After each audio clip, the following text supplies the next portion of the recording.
Welcome to Life and Love Nuggets, where licensed therapists Brent and Janis Sharp share how you can thrive in your life, your love, and your relationships.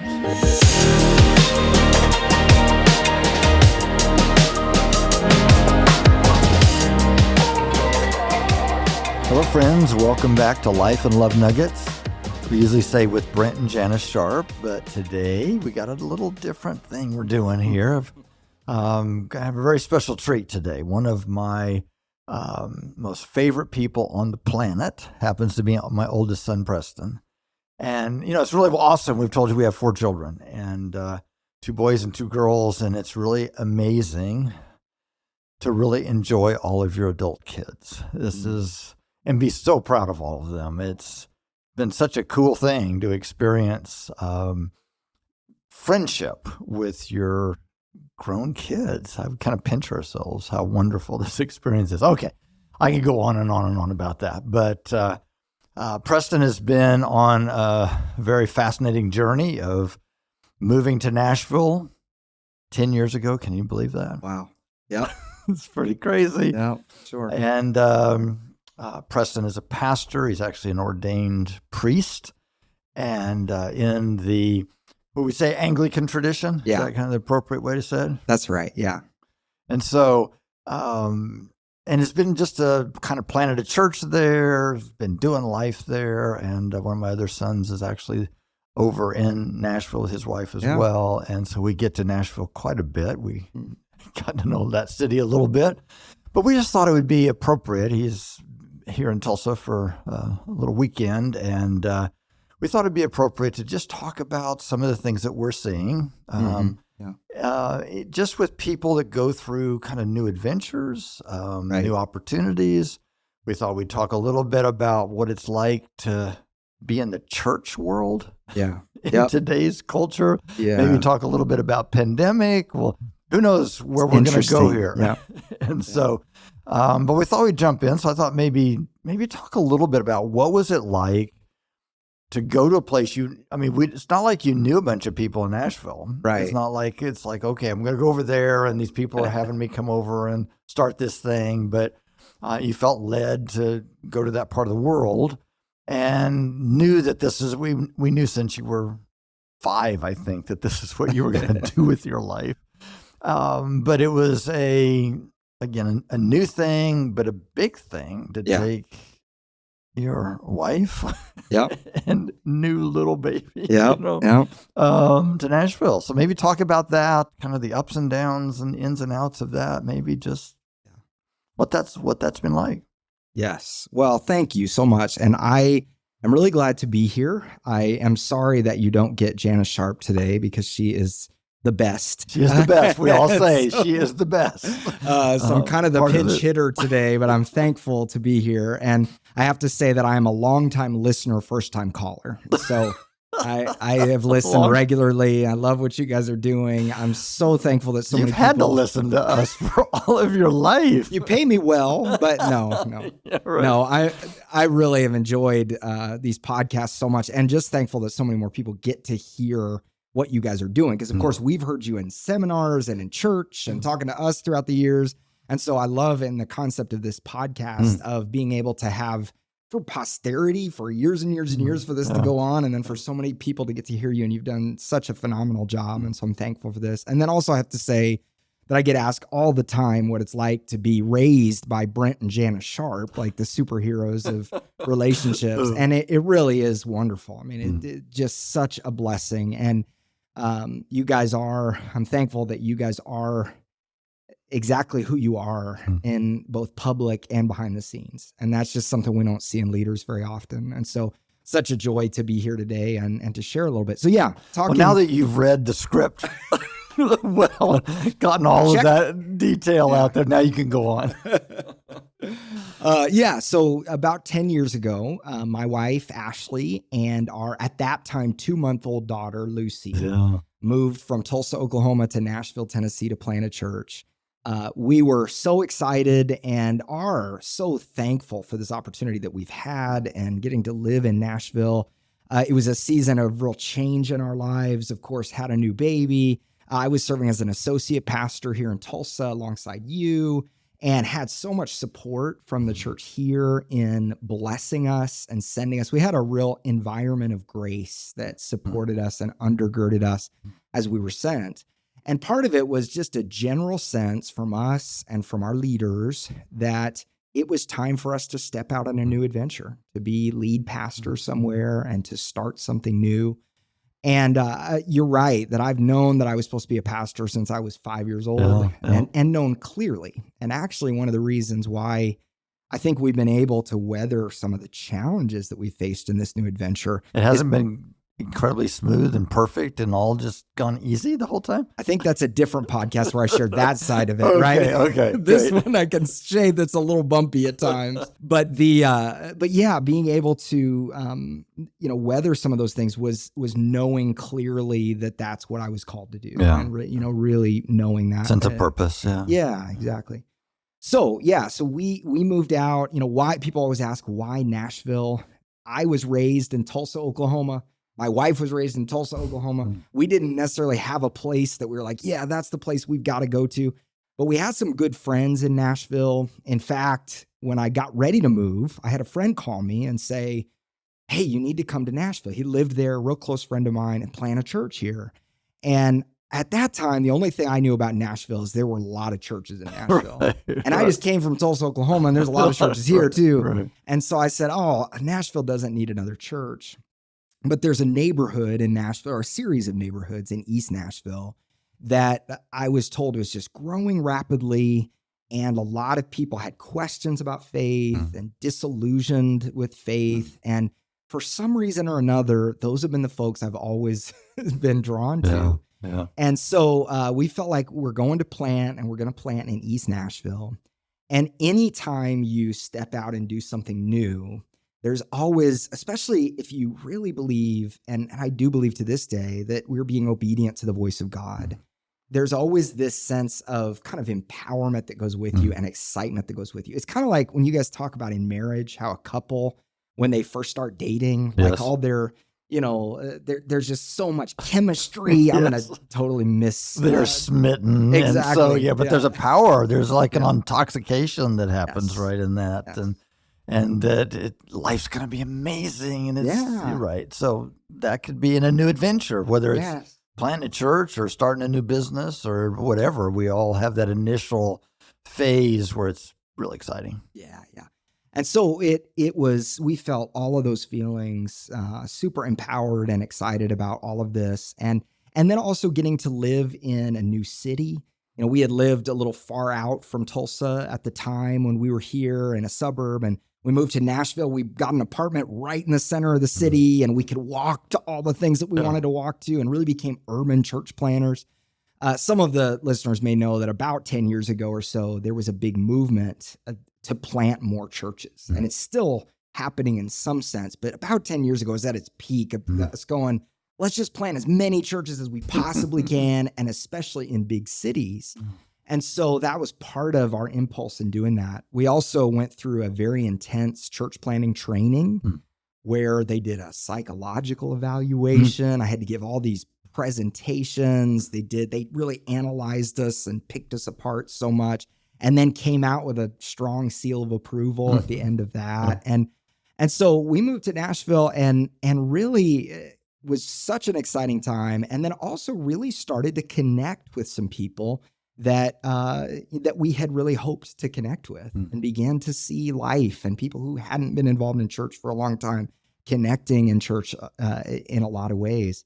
And so that was kind of the initial thing that happened as we moved in that direction. And you moved to a part of town, you said, that people had doubts and questions. And so, there are certainly parts of town you could have moved to where everybody goes to church, and this is the thing, and it would have been easier to have, quote, grown and felt successful and so forth. But you went to some fairly difficult ground as far as building a church, right? Totally. People are not used to it and don't even really think they want to do this, right? And so that had to be wonderful because that's what you're so good at in helping people, accepting people. So respected you in that, accepting people where they're at and not telling them how they're supposed to be.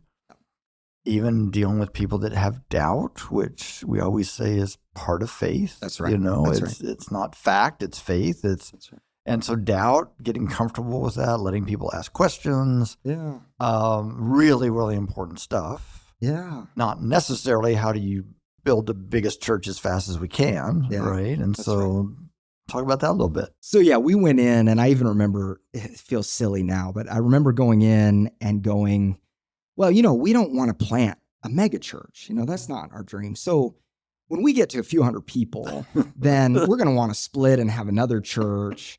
And so we'll have multiple, parishes and locations. And I remember kind of feeling that way and just feeling like, yeah, that's the way that it's going to go. And little did we know that, well, we should have known that when you move into a part of town that is pretty resistant towards church, people might not want to go to church. Think of that. So I remember one of the outside organizations that was so wonderful and worked with us, they had a certain formula of marketing your church. And so they gave us thousands of dollars to try to send out these mailers, these little cards in the mail.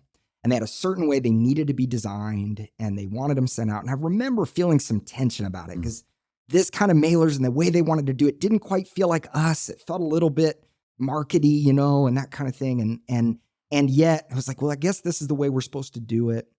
And so we went ahead and sent them out. And what they said is, you need to send the same mailer out 5 weeks in a row to the same house. Okay. Yeah. So I was like, okay, that's fine. If that's what you feel like we need to do, then I guess we'll do it. And so and they paid for it. And so then we sent it all out, and oh my gosh, the hate responses that we got from people. I mean, I remember our post office box going back, and there was stuff stuffed in there with just angry notes on them, and don't ever send to me again, and all this stuff. And then particularly one person got it.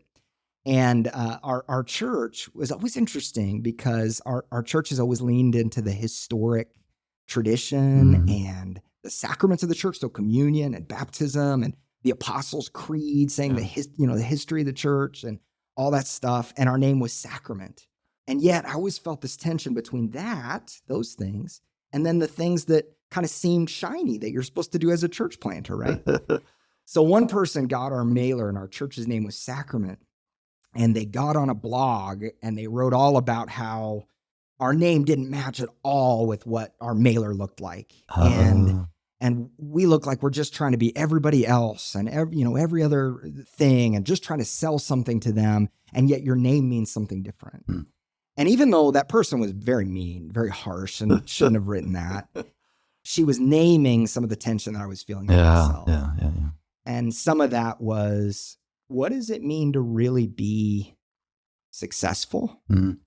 What does it mean to be a presence, God's presence in a neighborhood? What does it mean to be the church? These kind of things. What is a church plant, or a neighborhood parish? That's kind of the old word for it, where you'd have a church in a neighborhood for a specific neighborhood. And what does that really mean? And that began to tug at me a little bit. And then when we started, I thought we'd have hundreds of people coming, and it was more like a few dozens of people coming. Right. And we started to go, okay, this might look different. And it took me a while to get to figuring that out, and took me some wrestling in my own soul. But that was some of what was going on with us at that time. Yeah. That's not the easiest thing to do, And so you use the word success on what success means. And so, so we think, gosh, going to plant a church, or again, people in all their different circumstances, going in, starting a new business, or starting a new job in a new company, or whatever, then we think of success as, we have these certain parameters in our culture that would say this is what being successful is. Yeah. And so how did that start stretching you and challenging you on what success means? Yeah. Well, I'm at least I think you guys did a series on the Enneagram recently, and I think I'm an Enneagram 3. Okay. And I've always had this kind of, which is the need to be successful. Right? Yeah. I've always, So not only do we live in this world Yeah. that is very performance driven and oriented? I mean, we were raised in this since we were little kids. I mean, all of us, and just the schools we've gone to. Yes, that's right. Show us real quick A's and B's and C's, and we know which ones are better, and blue ribbons and red ribbons and yellow ribbons, and we know what gets your name in the program at the end of the year, and your teachers are happy with you, and all that kind of stuff, and so we have been bathed in all of that, and then we try to connect that to church, right? And what successful church planting looks like, and if you go to most church conferences, and this could be true in any organization, the first question people ask you is, well, how many are you running? Right. Exactly right. Right. Yep. Which tells us real quick, that's what successful people do. Anyway, so just talk about all that. Yeah. Yeah. So and of course, my story, but when, I said before that I felt called to be a pastor at 5 years old, felt really clearly, and never really felt anything different. Yeah. Just always felt that really clearly, but also was always in front. As a little kid, I was always performing in talent shows, and you're really good at it. Winning competitions and, all these kind of things. And people applaud at that stuff. Oh my gosh, yes. And then you kind of seem special when you've done that. Just like you talked about the red ribbons and blue ribbons and stuff. Yeah. And so you start to kind of internalize. And I always say this, that, this is helpful because I've carried this wound about performance. But you might think, well, you were raised by the most wonderful people or relationship experts on the planet. And I think what this helps us with is even those of us that come from just wonderful families, because we live in a broken world, we carry wounds. We all do, every one of us. And so for me, this sense of performance, I didn't even know that was there as much until the church planning thing began to bring this to the surface. Yeah. And I would say, as mom and dad, because we were aware of the difficulty of performance issues in all of our lives. So we really tried really hard. Oh, yeah, you did. Not to groom you that direction. No, yes. Oh, my gosh. But as you're saying, because I tell people, I was raised in a really healthy family, I thought, too. Right. Wonderful parents. And yet we really can still struggle with this because we do live in this broken world that we get a lot of our sense of self from. We've been trained as little people from how I perform and how well I perform, and then what people think of me. Yeah. And so we learn pretty quickly to craft our life in a way that gets enough feedback from those places to feel good about ourselves. Right. And it can just get all really confusing. Yes, totally. And what I would say is, even looking back, the only way I was able to, I say I was able as if I've crossed some sort of hurdle. We're all still wrestling with our wounds and struggling.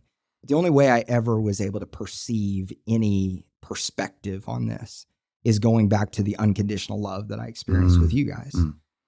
If I had not experienced that, I'd just be driving myself crazy and not able to get any perspective on this. So I had this constant wrestling in my life between, okay, here's what good church planners are supposed to do and how they're supposed to perform and what it's supposed to look like. And then also what I really was feeling like in my soul pastoring is and being a presence is. And I loved, even when we had times where it felt like very few people were coming to church, I loved gathering the people of God. I loved serving communion and preaching the gospel and all these things. And so that thing in my soul was there and felt right, but always wrestled with that tension. The thing that helped me name that tension, and it's going to be a different thing for each person depending on your field. But for me, it was the works of a guy named Eugene Peterson. And he wrote, many know him because he translated the Message version of the Bible. Yeah. But he's written a lot of books on the contemplative life, on prayer, on being the people of God. And he's written some books on being a pastor. And one of his books is called The Pastor. And it's just a series of essays about his life.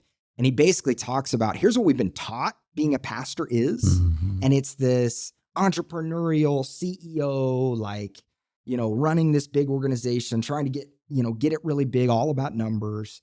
And he says, but here's really what being a pastor is. And it's so much about listening for the voice of God in the middle of a group of people and naming that. And that's simply what it is. And I think in so many of our different lives, as I describe that tension, I think especially people in different creative fields feel that kind of tension. Because like a lot of my musician friends, for example, will say, well, I'm being told I just got to market myself like a lot. Yeah. And there's a certain level you have to do that. I got to get my name out there. I got to play the game. I got to network. I got to do all these things. But they're also like, but I just kind of like writing music. I like singing, and that's emerging from me. And so at some point we have to be able to go, we live in a broken world, and there's certain things that are just part of that. But there really is a voice we need to be listening for of how is God speaking to me here and now? What is God doing right now in my midst and where I am?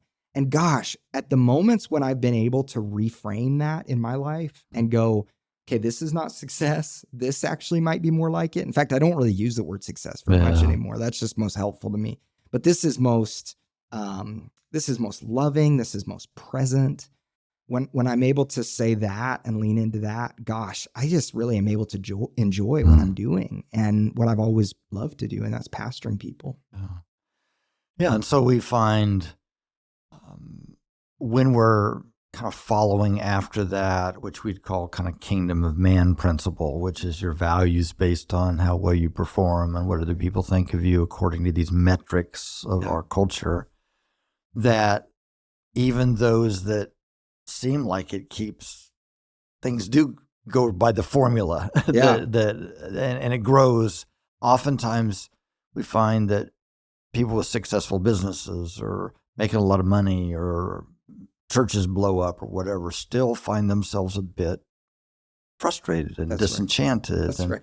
We find people that we think that, oh my gosh, you should be the happiest people on the planet, and yet they slip off into some counterfeits or unhealthy ways to deal with life. And it's like, what happened there? And so if we do find ourselves following one of those pathways that isn't ultimately where we get a sense of fulfillment or sense from, which we're suggesting would be from who we've been created to be, that's right. that God puts an intrinsic value in us, that we're not performing for the world to do that, and that's really where we're going to find a sense of joy and peace, And so you said you don't use the word success anymore, because I actually don't either, because I have people say a lot of, oh gosh, this guy, he's got this business, he's so successful, and I have, because I've been doing counseling for 40 years, I usually don't say that word anymore. I go, that guy makes a lot of money. Yeah, right. Yeah, name what it is. Because oftentimes what we would consider success, they might not feeling full success. Now, that's right. There's a bunch of people that make a lot of money and are successful. Sure. They're doing fine. It's not saying that's... Sure. Oh, yeah. It can't have both. Okay. Yeah. But we're talking about a whole different way of thinking, about where our sense of value comes from. That's right.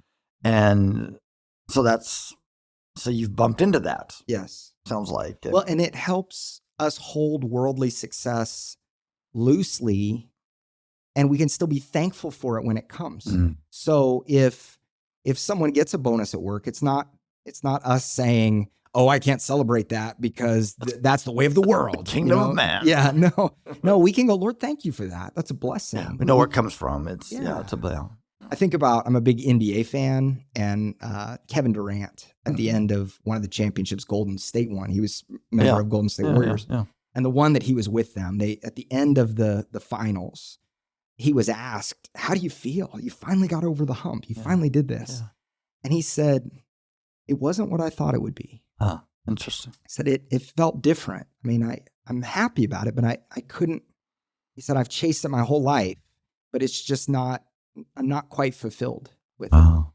And his coach, Steve Kerr, said, I felt bad for him because it seemed like something was still missing after we did that. Interesting. And you just think about how we chase and chase and chase things in our lives. And then sometimes we get it, but that doesn't necessarily mean what we often find that thing in and of itself isn't ultimately fulfilling to us. Yeah. I think it's one of the reasons why Jesus gave such strong warnings to the rich. It's not that being rich in and of itself is bad, but gosh, if that's your ultimate identity and the final place where you put everything in, you're going to find that that's not going to do it. And sometimes the reason that would suggest the love of money is the challenge, is that money does give you a sense of more control in life. Yeah, that's right. So it gives us this sense that I can almost be a bit godlike. Yeah. I can provide my own happiness. I can provide my own fulfillment by doing these things. I don't have to depend on anybody else. I can be independent, which seems to be our greatest challenge, is when we slip into this sense of independence and thinking I can do it myself. I can go out and get it. And money just gives us the ability to kind of do that more and not be as dependent on the source of where the money comes from in the first place. And so again, it's those things, that's how we can kind of get off track. Yes. Oh, it's so good. So, there's so many I'm thinking about so many different directions to go right now. I'm trying to reel this in and not do too much here in this first session. I think if you're willing, we'll come back again and do a part 2 of this. So we've talked about some of the kind of anticipation, some of the ups, some of the downs are that, how would you describe that? Some of the downs? Gosh, every situation is unique. And I think pastors, it's difficult when you talk about pastors have a difficult job. And when you say that, because it's kind of loaded, okay, we have a difficult job, but yet it's not difficult in the same way as somebody doing like crisis management triage at a hospital. Like that's a different kind of thing. It's a different experience. So this is not a woe is me, pastors have it really hard kind of thing. Yeah. It's just hard in a different way. Yeah. But one of the things that we do, and it's really tough if you carry, which most pastors do carry some sort of performance with them, is not only when people, don't come to church or don't participate in church, but there's also the challenges of like when people choose to move on from the church. And I've talked to so many pastors in my life, and this is the moment that's the most painful, that just hits. It's just so hard, is when people give you that call or that email or whatever and say, hey, I'm moving on to a different church, or we've moved to the suburbs and bought a house out there. And so we're too far away from church and all of that. And you learn to, I've talked to some veteran pastors and said, so over time you build calluses, right? And you start to kind of, and they say, no, it's always hard. Yeah. And then some of them have said it's hard, when you grow to a mega church and somebody calls that, it's just really challenging. Hard not to take it personally. It's really challenging.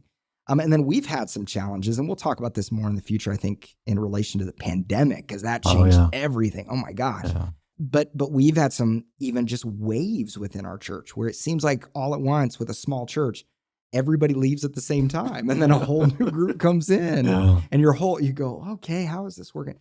But one of the things I keep going back to is God was always faithful to us. It always seemed like, and Ashley and I looked at each other. We'd look at each other every few years. I remember when we moved out there and we said, we'll give this 5 years. We'll give our whole heart into it and see what happens.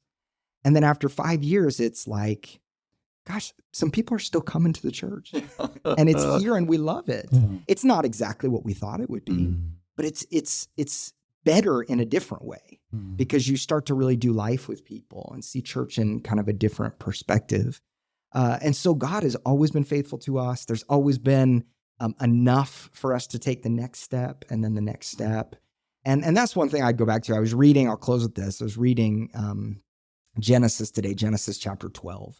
And God calls Abraham and he says, hey, I'm going to bless you. I'm going to make you a great nation and you're going to bless the nations of the world. And it says, and Abraham did what he said. This is all as simple as it is. He obeyed, didn't do anything else dramatic. He just did what he said. And then a few verses later, that's verse 4. And then verse 8 says, he built an altar to the Lord. And I felt like there's this sense of obedience is doing what the Lord said and then honoring him as God. And that's really what we're all called to do. Yeah. Regardless of the results. Regardless. Letting go of the results. That's not up to us. Right. Actually, right. That's right. Okay. Well, thanks. There's so many other different things I want to talk about, and we're going to get back to it here in just a few minutes. And so, but for now, we trust that maybe what you've heard here, some of you are going through different kind of situations. Some of you are going through maybe some new beginnings. Maybe you're going through some excitements of some new things. Some of you may have hit some difficult things. And we're going to keep talking about this and how do we move through these waters of life? We're kind of referencing pastors because that's kind of what you do. We just retired from 40 years of that. And so, but wherever you find yourself, and we also might talk a little bit about how do you, if you're even in a church, how do you deal with and care for your pastors that may be going through stuff that you don't even know about? So, but for now, hold on to this. Blessings as you go today. Go in peace. The Life and Love Nuggets podcast should not be considered or used for counseling, but for educational purposes only.